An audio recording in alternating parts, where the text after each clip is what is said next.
मैं अपने गुरु शिव के चरणों में प्रणाम करता हूँ।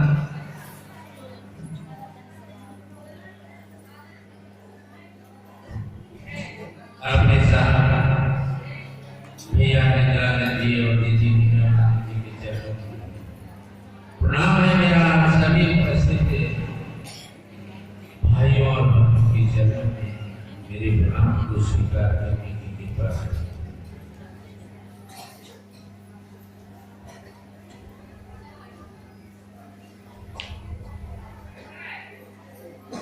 देखिए आज की ऐसे गुरु की चर्चा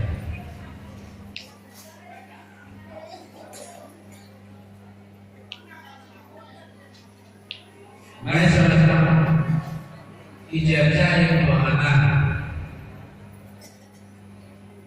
एक भजन का पहले भजन गाते थे लोग,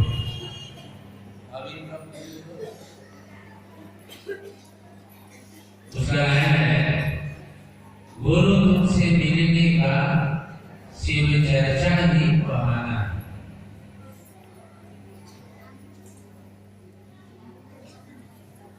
गुरु तुमसे मिलने का शिव चर्चा ही बहाना है।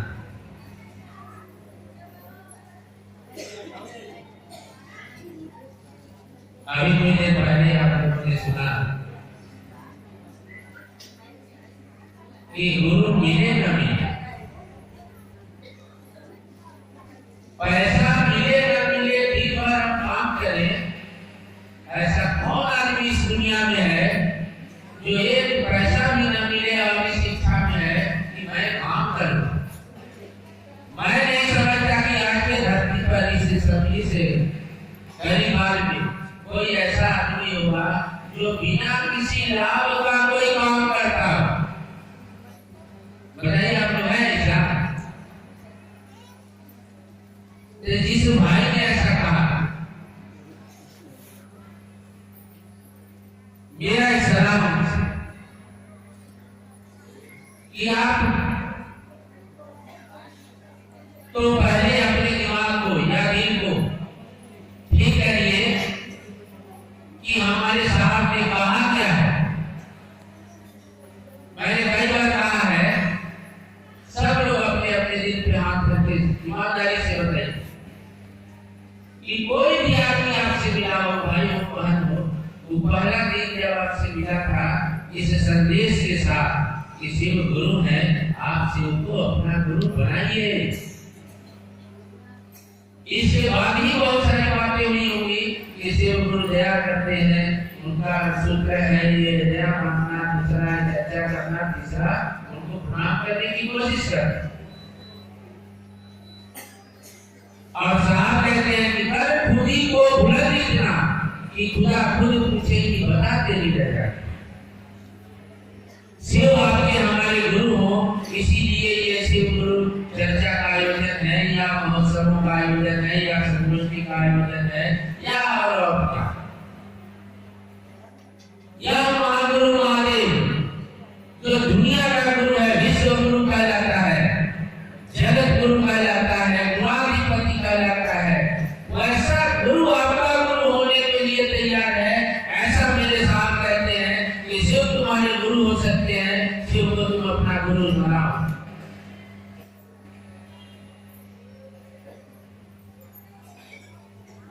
देखिए अभी मुझको एक बात याद है, साहब कहते हैं पिंडे पिंडे नदी पिंडे, जितने पिंडे हैं उतने तरह का विवेक और बुद्धि है, उतने तरह का विचार है।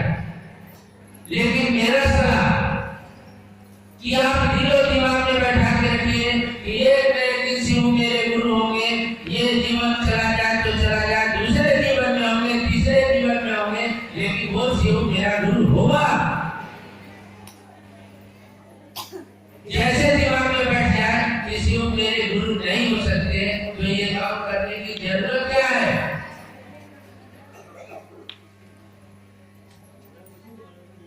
साहब के दिल की तमन्ना देखिए, क्या आग है उस दिल में। कहते हैं कि वो विश्व गुरु कहलाता है, लेकिन विश्व का कितने आदमी उसको गुरु मानता है, कितने शिव गुरु के शिष्य हैं। इसी पीड़ा को तो हमारे साथ में उठाया है कि जो विश्व गुरु है, तो विश्व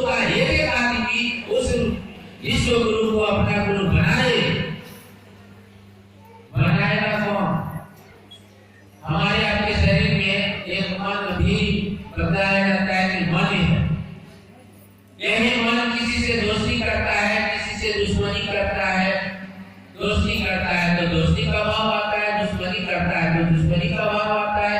जब दुश्मनी होती है तो लड़ाई होता है, दोस्ती होती है जब दोस्ती का भाव आता है तो उससे प्यार होता है।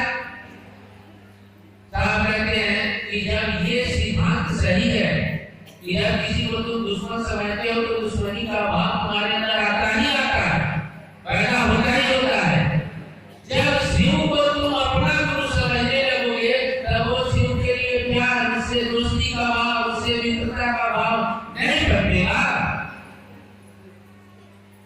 पनपना ही पनपना। तो इस भ्रम में मत रहिए कि शिव आपके हमारे गुरु नहीं होने वाले हैं। अगर हम उनके इच्छा अनुसार नहीं काम करेंगे तब तो भाई साहब नहीं। पटना यूनिवर्सिटी है, आप बाहर खड़े होकर चिल्लाते रहिए कि पटना यूनिवर्सिटी है, बहुत अच्छा विद्यालय है, ये विश्वविद्यालय है, लेकिन उसमें प्रवेश मत कीजिए, उसका शिक्षा मत लीजिए। वहाँ जो पढ़ाइयाँ होती है उससे अपने को अलग रखिए, तो वो पटना यूनिवर्सिटी को अपनी जगह पर रहेगा ही, आप भी अपनी जगह पर रहें। ऐलान है मेरे साथ का कि आइए भगवान शिव को अपना गुरु बनाएं। कहाँ से आना है? हम आपको कब के आ चुके हैं दुनिया में, लेकिन सौभाग्य हमें मिला कि साथ श्री हरिनाथ जी आए और उन्होंने ऐलान कर दिया कि जो जगत का गुरु है, आप तुम इसी जगत में हो, तुम्हारा अधिकार बनता है कि उस जगत गुरु से अपना संबंध बनाओ। मैं एक बात बताऊं, मैं समझता हूं कि ये शुद्ध काय को बने हो, केवल प्राचीन मात्र से शिव ने तो हमारे साथ को अपना शिष्य बनाया। कर जाने में बात हो रही थी, सभी बच्चे हैं कि ये जो दुर्गी ट्रेनिंग कॉलेज में नमः शिवाय मंत्र 1975 में उनको मिला, तो क्या उनको पहले से पता था कि नमः शिव जब मेरे गुरु होंगे तो नमः शिवाय देंगे? कहीं का जैसे ही किसी ने पूछा, मेरे ध्यान में बात हमारी चलती है तो उसमें भी आवाज होता है कि नहीं होता? पानी बरसता है, पानी ऐसे देखिए तो बोलता कुछ नहीं, लेकिन उसमें भी आवाज होता है कि नहीं होता है? होता ही होता है। तो जब शिव के द्वारा प्रदत्त मंत्र, जिसको आदि मंत्र कहते हैं, वो आएगा तो उसमें आवाज नहीं होगी। और जैसे ही उनके मन से टकराया ये नमः शिवाय मंत्र, उस आवाज के साथ उनको पता चला कि ये तो नमः शिवाय मंत्र है। तो शिव ने उस मंत्र को देके प्रमाणित किया कि मैं तुमको अपना शिष्य बनाता। लेकिन हम लोगों को तो अभी कोई प्रमाण पत्र नहीं मिला नहीं मिला। इसीलिए अभी ये कोशिश, ये 3 सूत्र बने हैं कि जिसको तुम गुरु कहते हो, गुरु मानते हो, उसी से पल पल मानसिक रूप से दया मांगो, प्रार्थना करो, याचना करो, उसके सामने मिलाओ, ये महादेव मैं आपको अपना गुरु मानता हूँ या मानती हूँ। लेकिन आपको समझ नहीं पाती।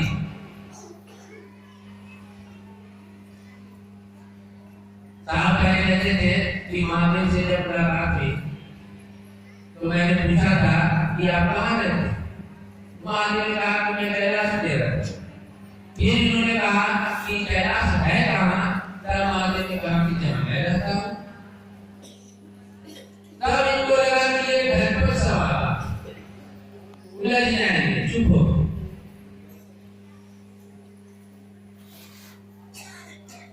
हम भी उलझन में हैं, किसी को गुरु माना, अब वो शिव की दया।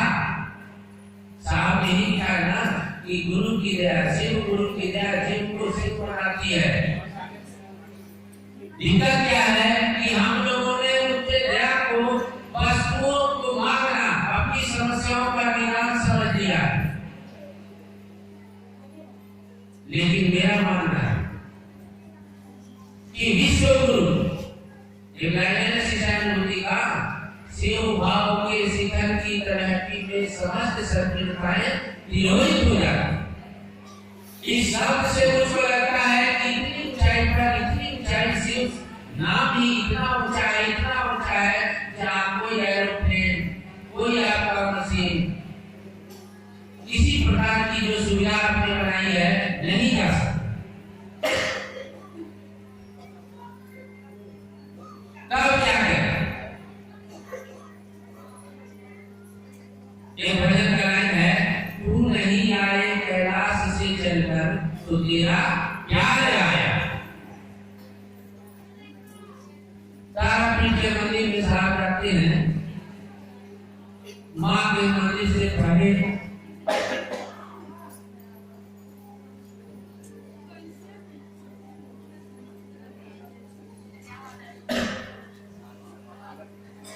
एक बाबा खेपा का समाधि है, बहुत बड़े संत थे। वहां जाके कहते हैं, सलाह भी देते हैं हम लोगों को, क्या है किसी मंदिर में जाने से बढ़िया है कि किसी संत और फकीर के समाधि पे जाओ और उनसे बात करो। मैंने गोरखपुर में कार्यक्रम का एक घटना बताया। वहां गोरक्षनाथ मंदिर है, पांच घाटी अपनी प्रचार करना था, प्रचार और तब आयोजन 2 दिन के बाद शाम का वक्त था। हमारे राजेंद्र प्रसाद जो जी भी है, बैठे हुए सब लोग आपने देखा होगा, आप आपस में बात हो रही है कि आए हैं गोरखनाथ मंदिर घूम लेते। मैंने कहा कि जाना है जाइए, हम देखें। ये 2 घंटा पहले शाम हुई है, अचानक मुझको लगा